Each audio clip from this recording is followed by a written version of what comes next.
Good morning, dear students. Myself, Nagendra Kumar P, Assistant Professor of Sociology, Government Degree College, KR Nagar, Mysore. Today, we are going to discuss about a particular topic, Spencer's theory of social evolution. Spencer ಅವರ ಸಾಮಾಜಿಕ ವಿಕಾಸ ಸಿದ್ಧಾಂತ ಅಂತೇಳಿ, which is meant for fourth semester BA Mysore University students. The title of the subject, Pioneers of Sociology.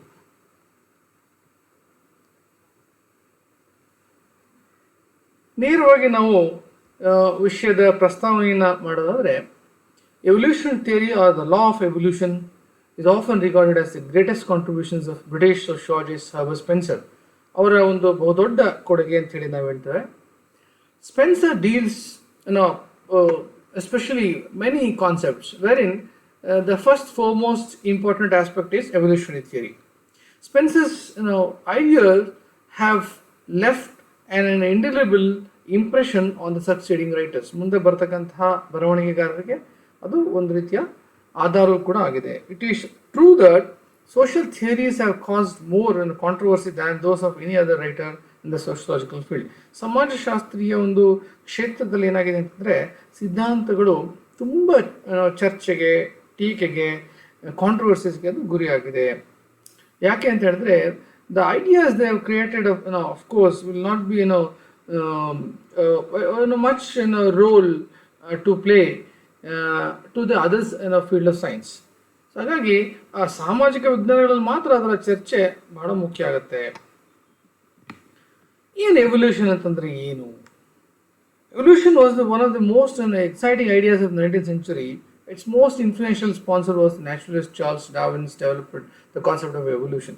ಇದಕ್ಕಿಂತ ಮುಂಚೆ ಅವರು ಸಮಾಜ ವಿಕಾಸದ ಬಗ್ಗೆ ಮಾತಾಡುವಾಗ ಅವರು ಎವಲ್ಯೂಷನ್, ವಿಕಾಸ ಸಿದ್ಧಾಂತ, ನ್ಯಾಚುರಲ್ ಡಾರ್ವಿನ್ ಏನು ಕೊಟ್ಟಿದ್ರು ಅದನ್ನು ಅವರು ಇಲ್ಲಿ ಕೋಟ್ ಮಾಡ್ತಾರೆ ಸ್ಪೆನ್ಸರ್ ಅವರು. ಅವರ ಈ ಚಿಂತನೆಯೇ ಅದಕ್ಕೆ ಪ್ರೇರಣೆ. Applied the principle of evolution to the world and it called it as social evolution. ಅದನ್ನು ಸಾಮಾಜಿಕ ವಿಕಾಸ ಅಂತೇಳಿ ಕರೀತಾರೆ. ವಿಕಾಸ ಅಂತಕ್ಕಂಥದ್ದನ್ನು ತೆಗೆದು ಸಾಮಾಜಿಕ ವಿಕಾಸ ಅಂತೇಳಿ ಅವರು ಸಮಾಜಶಾಸ್ತ್ರೀಯ ನೆಲೆಯಲ್ಲಿ ವಿಶ್ಲೇಷಣೆಯನ್ನು ಮಾಡ್ತಾರೆ. He saw social evolution as a set of pages through which all the society moved from simple to complex and from homogeneous to heterogeneous. ಸರಳ ಸಮಾಜದಿಂದ ಬಹು ಸಂಯುಕ್ತ ಸಮಾಜ ಆಗಿರ್ತಕ್ಕಂಥದ್ದು, ಬಹುರೂಪತೆಯಡೆಗೆ ಹೋಗಿರ್ತಕ್ಕಂಥದ್ದು, ಅದನ್ನು ಅವರಲ್ಲಿ ಉಲ್ಲೇಖ ಮಾಡ್ತಾರೆ. ಅರ್ಥ ಏನು? The term evolution comes from the Latin word evolvere, which means to develop or to unfold, ಅಂದರೆ ಅಭಿವೃದ್ಧಿ ಪಡಿಸುವ ಅರ್ಥವನ್ನು ಕೊಡುತ್ತೆ. ಸಾಂಸ್ಕ್ರಿಟ್ನಲ್ಲಿ it is called as vikas. Evolution means vikas, ಅಭಿವೃದ್ಧಿಯನ್ನು ಮಾಡ್ತಕ್ಕಂಥದ್ದು. It indicates changes from within, ಅಂದರೆ ಅದು ಏನನ್ನು ಸೂಚಿಸ್ತದೆ ಅಂತಂದರೆ ತನ್ನೊಳಗಿನ ಬದಲಾವಣೆಯನ್ನು ಸೂಚಿಸ್ತದೆ ಅದು ಅಂತ. ನಾಟ್ ಫ್ರಮ್ ವಿತೌಟ್, ಅಂದರೆ ಅದನ್ನು ಬಿಟ್ಟು ಬೇರೆ ಹೊರಗಡೆ ಅದನ್ನೇನು ಸೂಚಿಸಲ್ಲ. It is a spontaneous but not an automatic. ಅದು ಸೃಜನಾತ್ಮಕವಾದಂತಹ ಚಿಂತನೆಯಾಗಿದ್ದು, ಬದಲಾವಣೆ ಅಂತಕ್ಕಂಥದ್ದು ಅದು ಒಂದು ಯಾಂತ್ರಿಕವಾದದ್ದಲ್ಲ, ಅಥವಾ ನಮ್ಮ ಕ್ರಿಯೇಟೆಡ್ ಅಲ್ಲ, ಅದು ನ್ಯಾಚುರಲ್ ಆಗಿ ಕೂಡ ಅದಾಗಲಿಕ್ಕಿಲ್ಲ. ಸ್ಪಾಂಟೇನಿಯಸ್ ಅಂದರೆ ನಿಮ್ಮಲ್ಲಿ ಅದು ತನಗೆ ತಾನೇ ಬರ್ತಕ್ಕಂತಹ ಚಿಂತನೆ. It must take place on its own accord. It implies continuous change that takes place, beautiful special in some structure. The concept applies more precisely to the internal growth of the organisms. The term evolution is borrowed from the biological science, as we all know too, that it has been borrowed from biological science to sociology. The organic evolution is right, replaced by social evolution in sociology, wherein the term organic evolution is used to denote the evolution of organisms. ಅಲ್ಲಿ ಜೀವಿಗಳ ವಿಕಾಸವನ್ನು ಕುರಿತು ನಾವು organic ಜೈವಿಕ ವಿಕಾಸದಲ್ಲಿ ನಾವು ವಿಶ್ಲೇಷಣೆಯನ್ನು ಮಾಡ್ತೇವೆ. wherein the expression of social evolution is used to explain the evolution of human society. ಮಾನವ ಸಮಾಜ ಹೇಗೆ ವಿಕಾಸ ಹೊಂದಿತು ಅನ್ನೋದೇ ಸಾಮಾಜಿಕ ವಿಕಾಸ ಸಿದ್ಧಾಂತ. ಅದು ಹರ್ಬರ್ಟ್ ಸ್ಪೆನ್ಸರ್ ಅವ್ರದ್ದು. ಅವ್ರು ಏನು ಅಂತಂದರೆ, the idea of an organic evolution which could convincing explain how one species evolves into another and wanted to apply the same to the social world. Hence the concept of social evolution is quite popular in sociological discussion. ಯಾಕೆ ಅಂತಂದರೆ, ಈ ನಮ್ಮ ಏನು ಜೈವಿಕ ವಿಕಾಸ ಅನ್ನೋದು ಜೀವಿಗಳಲ್ಲಿ ಹೇಗೆ ಅದು ನಡೀತದೆ ಅಂತಕ್ಕಂಥ ಸಾಮಾಜಿಕ ಜಗತ್ತಿಗೆ ಅದು ಗೊತ್ತಾಯ್ತೋ, ಅದೇ ರೀತಿಯಲ್ಲಿ ನಮ್ಮ ಸಾಮಾಜಿಕ ವಿಕಾಸವು ಕೂಡ ಅದು ಸಮಾಜಶಾಸ್ತ್ರೀಯ ನೆಲೆಯಲ್ಲಿ ಹೆಚ್ಚು ಚರ್ಚೆಗೆ ಗ್ರಾಸವಾಗಿದೆ. Herbert Spencer, who made the concept of evolution and social evolution the central concept in his sociological theory, ಅವರ ಸಿದ್ಧಾಂತಗಳಲ್ಲಿ ಅವರು ಸಾಮಾಜಿಕ ವಿಕಾಸ ಅಥವಾ ಸಮಾಜ ವಿಕಾಸ ಅನ್ನೋದನ್ನು ಒತ್ತಿ ಹೇಳ್ತಾರೆ. ಅವರ ಚಿಂತನೆಯಿಂದ ಲೂಯಿ ಕೂಸರ್ ಅವರು pointed out that an evolutionary principle or the law of evolution constitutes the very basis of the Spencerism. ಅಂದರೆ ಸ್ಪೆನ್ಸನ್ ತತ್ವವನ್ನು ಅಲ್ಲಿ ತಂದಿದ್ದಾರೆ ಅಂತೇಳಿ. ಅದರಲ್ಲಿ ಏನಂತಂದರೆ ಎರಡು ಭಾಗಗಳನ್ನು ನೋಡ್ತೀವಿ ನಾವು. ಒಂದು general theory of evolution and the other one is theory of social evolution. In his book first principle 1862, now we get this views about the first theory and information and interpretation about second theory are available in sociological treatise, namely the study sociology and the principles of sociology. Spencer's the theory of social evolution is grounded in his general theory of evolution, but the evolutionary perspective as such Spencer borrowed from Charles Darwin's theory of social evolution. Spencer made evolution as a universal principle in his first book, what we call as first principle. The fundamental principle behind every phenomenon or every development, whether it is physical or social in nature, there is the supreme law of evolution operation. The law of evolution, according to him, is the supreme law of every becoming. According to Spencer, evolution is a change from state of relatively indefinite to incoherent and homogeneity to a definite coherent heterogeneity. ಬಹುರೂಪತೆಗಡೆ ಹೋಗ್ತಕ್ಕಂಥದ್ದೇ ಅವರ ತಿರುಳು. For Spencer, the law of evolution was universal in character, for it was applicable to the physical, organic and the social world. ಅವರು ಮೂರು ಪ್ರಮುಖವಾದಂತಹ basic ಪ್ರಿನ್ಸಿಪಲ್ಸ್ನ ಇಲ್ಲಿ ಅವರು propose ಮಾಡ್ತಾರೆ. One is law of persistence of energy or force. ಅಂದರೆ ಸಮಾಜ ವಿಕಾಸ ಆಗ್ಲಿಕ್ಕೆ ಏನಾಗಿದೆ, ಒಂದು ಶಕ್ತಿ ಅಂತಕ್ಕಂಥದ್ದು ಕಾರಣವಾಗಿದೆ, ಒಂದು ಸಿದ್ಧಾಂತ ಅದು.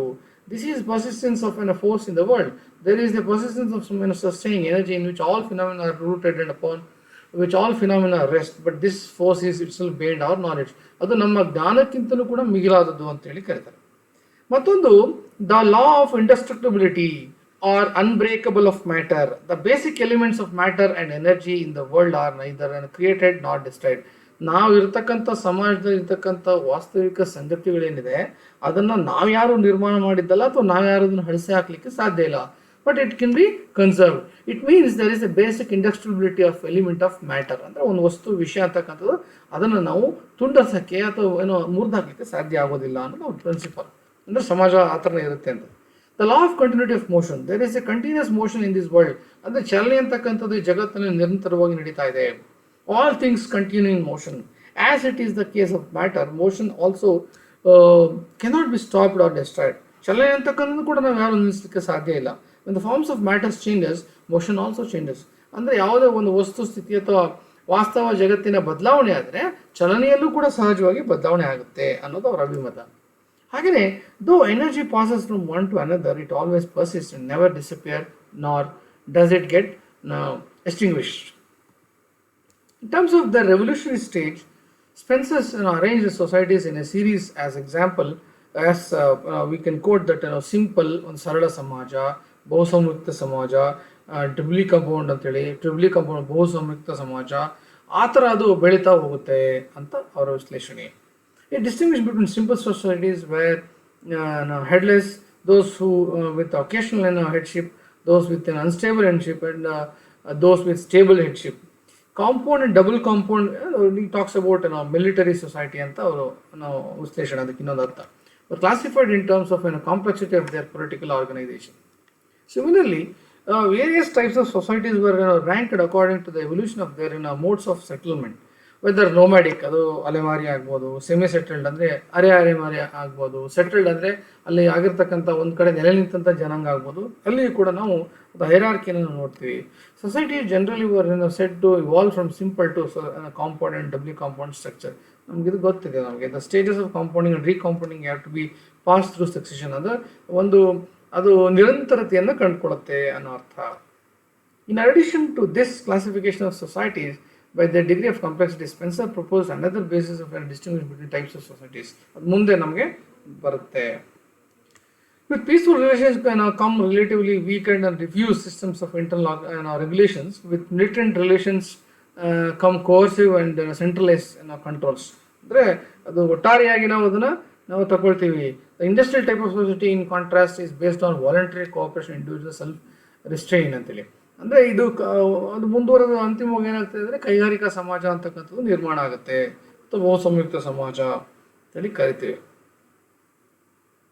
ಓಕೆ, ಅವರ ಇನ್ನೊಂದು ವಿಶ್ಲೇಷಣೆ ಅಂದರೆ calls as hybrid society exhibiting traits of both military and industrial society. ಏನಾಗುತ್ತೆ ಅಂದರೆ ultimately output society in general would progress towards a state of industry. ಅದು ಕೊನೆಗೆ ಏನಾಗುತ್ತೆ ಅಂದರೆ ಒಂದು ಕೈಗಾರಿಕಾ ಸಮಾಜವಾಗಿ ಅದು ನಿರ್ಮಾಣ ಆಗುತ್ತೆ ಅಂತೇಳಿ ಅವರನ್ನು ಹೇಳ್ತಾರೆ.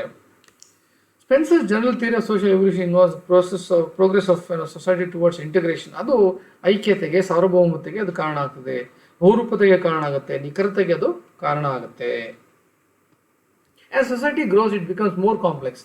ಯಾವಾಗ ಸಮಾಜ ಹೆಂಗೆ ಬೆಳವಣಿಗೆ ಆಗುತ್ತೆ ಅಂದರೆ ಸಮಾಜ ಬೆಳವಣಿಗೆ ಆಗ್ತಕ್ಕಂಥ ಸಂದರ್ಭದಲ್ಲಿ ಅದು ಸರಳತೆಯಿಂದ ಸಂಕೀರ್ಣತೆಯ ಹಾದಿಯನ್ನು ಅದು ಪಡೆದುಕೊಳ್ಬಿಡುತ್ತೆ. ಅಲ್ಲಿ ಸ್ಪೆನ್ಸರ್ ಕನ್ಸಿಡರ್ ಮಾಡಿದ ಏನಂದರೆ ಸರ್ವೆ ಆಫ್ ದಿ ಫಿಟ್ಟೆಸ್ಟ್ ಏನಿತ್ತು, ಯಾರು ಗಟ್ಟಿಯಾಗಿರ್ತಾನೋ, ಯಾರು ಸ್ಟ್ರಾಂಗ್ ಇರ್ತಾನೋ ಅವ್ನು ಮಾತ್ರ ಉಳ್ಕೊಳ್ತಾನೆ ಅಂತ. ಹಂಗೆ ಸಮಾಜವು ಕೂಡ ಎಲ್ಲಿ ಅದು ಗಟ್ಟಿತನವನ್ನು ಉಳಿಸ್ಕೊಂಡಾಗ್ಲೇ ಅದು ಇನ್ನು ಬಹಳಷ್ಟು ದಿವಸ ಅದು ಜೀವಿಗಳ ಥರನೇ ಸಮಾಜವು ಕೂಡ ಅದು ಬದುಕನ್ನು ನಡೆಸುತ್ತೆ, ಯಾರು ಕೂಡ ಅಳಿಸ್ಲಿಕ್ಕೆ ಆಗೋದಿಲ್ಲ. ಸೊ ಇಷ್ಟು ವಿಷಯಗಳನ್ನು ತಾವು ಗ್ರಹಿಸಿದ ಮೇಲೆ ಇಲ್ಲಿ ನೀಡಿರ್ತಕ್ಕಂಥ ಆಕಾರ ಗ್ರಂಥಗಳನ್ನು ಮತ್ತು ನೀವು ಕ್ವಶನ್ ಬ್ಯಾಂಕ್ಗೆ ಅಥವಾ MCQsಗೆ ನೀವು ಹುಡುಕಿದ್ರೆ ಇಲ್ಲಿ ಮಾಹಿತಿ ನಿಮಗೆ ಸಿಗುತ್ತೆ. ಎಲ್ರಿಗೂ ಕೂಡ ಧನ್ಯವಾದಗಳು.